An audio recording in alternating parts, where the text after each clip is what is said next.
Und hattest du am Anfang irgendwelche Bedenken oder hattest du irgendwelche Vorbehalte? Wenn ja, wie? Ja, gut, am Anfang, ganz ehrlich, man denkt immer drüber nach, was ist das jetzt genau? Soll ich da jetzt irgendwas anfangen oder nicht? Oder muss ich da wieder irgendwas investieren? Und wie viel Zeit braucht das Ganze? Also man hat schon viele Gedanken, gerade wenn man schon mal ein bisschen in Marketing oder Network reingeguckt hat, dann weiß man, was dahinter steckt und wie viel Arbeit es auch sein kann.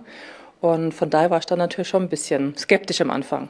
Und was hast du dir so für Ziele gesteckt als nächstes? Ich habe jetzt mitbekommen, du bist ja Area Managerin geworden.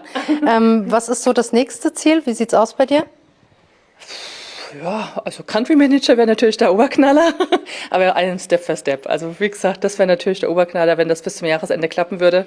Aber das ist schon ein ganzes Stück Arbeit, aber hey, das Jahr wird der Hammer. Also deswegen, warum nicht?